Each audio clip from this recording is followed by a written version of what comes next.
ಕ್ಷೇತ್ರಕ್ಕೆ ಬಂದು ವಿಚಾರ ಮಾತಾಡೋದು ಸರಿ ಹೋಗಲ್ಲ ಅನಿಸುತ್ತೆ. ಅವ್ರು ನಮ್ಮ ಮನಸ್ಸಲ್ಲಿದ್ದಾರೆ, ಎಲ್ಲರೂ ಮನಸ್ಸಲ್ಲಿದ್ದಾರೆ.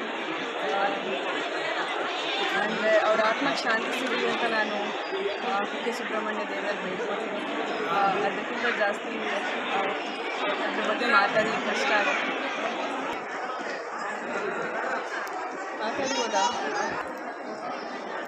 ಅಪ್ಪು ಸರ್ನ ನಾವೆಲ್ಲರೂ ಮಿಸ್ ಮಾಡ್ಕೋತೀವಿ. ಪ್ರತಿ ದಿನ ಅವ್ರನ್ನ ಎಲ್ಲೇ ಹೋಗಲಿ, ನಾವು ಬೆಂಗಳೂರಲ್ಲಾಗಲಿ ಅಥವಾ ಈಗ ನಾನು ಬೆಂಗಳೂರಿಂದ ಇಲ್ಲಿ ಕುಕ್ಕೆ ಸುಬ್ರಹ್ಮಣ್ಯಕ್ಕೆ ಬರೋ ದಾರಿಯಲ್ಲೆಲ್ಲ ಅವರ ಒಂದು ಫೋಟೋನ ನೋಡ್ತಾ ಇದ್ದೆ. ಎಲ್ಲರೂ ಒಂದು ಡಿನೇಯಲಲ್ಲೇ ಇದ್ದಾರೆ ಅಂತ ಹೇಳ್ಬೇಕಂದ್ರೆ ಯಾರಿಗೂ ನಂಬಕ್ಕೆ ಸಾಧ್ಯನೇ ಇಲ್ಲ.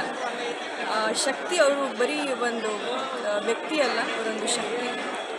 ಆ ಶಕ್ತಿ ಸದಾಕಾಲ ನಮ್ಮೊಂದಿಗೆ ಇರುತ್ತೆ. ಅವರು ಇಲ್ಲ ಅಂತ ಹೇಳಿಬಿಟ್ಟು ಮನಸ್ಸಲ್ಲಿ ನಮ್ಗೆ ಇಟ್ಕೊಳ್ಳೋಕ್ಕೆ ಇಷ್ಟ ಇಲ್ಲ. ನಾವು ಬರೀ ಕಲಾವಿದರು ಮಾತ್ರ ಅಲ್ಲ, ಎಲ್ಲ ಟೆಕ್ನಿಷಿಯನ್ಸ್ಗಳು ತುಂಬ ಮಿಸ್ ಮಾಡ್ಕೋತಾರೆ ಅವರನ್ನು. ಅಂದರೆ ನಮಗೆಲ್ಲರೂ ಗೊತ್ತು ಅವ್ರ ಬಗ್ಗೆ, ಜಾಸ್ತಿ ಏನು ಹೇಳಬೇಕು ಅಂತ ಏನಿಲ್ಲ.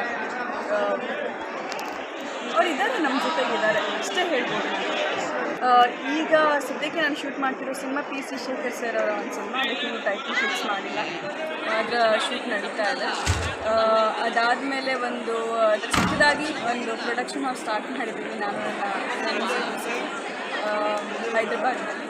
ಆದರೆ ಕನ್ನಡ ಸಿನಿಮಾಗಳು ಮಾಡಬೇಕು ಅಂತ, ಬಹಳಷ್ಟು ಒಳ್ಳೊಳ್ಳೆ ಸಿನಿಮಾಗಳನ್ನ ಮಾಡಬೇಕು ಅಂತ ಒಂದು ಆಸೆ ಇದೆ. ಕ್ವಾಂಟಿಟಿ ಓರಿಯೆಂಟೆಡ್ ಸಿನಿಮಾಗಳು ಮಾಡಬೇಕು ಅಂತ ಆ ಒಂದು ವಿಷನಲ್ಲಿ ದೇವರ ಆಶೀರ್ವಾದ ತೊಗೊಂಡು ಹೋಗೋಣ ಅಂತ ಬಂದಿದ್ದೀನಿ. ನಂದು ಮರಾಠಿ ಸಿನಿಮಾ ರಿಲೀಸಿಗೆ ಕಾಯ್ತಾ ಇದ್ದೀನಿ. ಪ್ಯಾಂಡಮಿಕ್ ಆಗಿದ್ದರಿಂದ ಥಿಯೇಟ್ರಿಕಲ್ ರಿಲೀಸ್ ಆಗಕ್ಕೆ ಸಾಧ್ಯ ಆಗಲಿಲ್ಲ.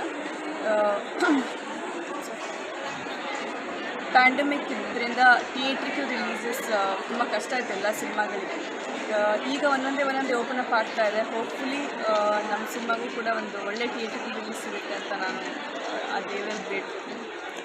ತುಳು ಇಂಡಸ್ಟ್ರಿಯಿಂದ ಆ ಥರ ಅಪ್ರೋಚ್ ಯಾರೂ ಮಾಡಿಲ್ಲ. ತುಂಬ ಜನರಿಗೆ ನಾನು ಮಂಗಳೂರೋಳು ಅಂತ ಗೊತ್ತಿದೆಯೋ ಅಲ್ಲೋ ಗೊತ್ತಿಲ್ಲ. ಆದರೆ ಒಳ್ಳೆ ಸ್ಕ್ರಿಪ್ಟ್ ಬಂದರೆ ಖಂಡಿತವಾಗಿ ತುಳು ಸಿನಿಮಾ ಮಾಡ್ತೀನಿ.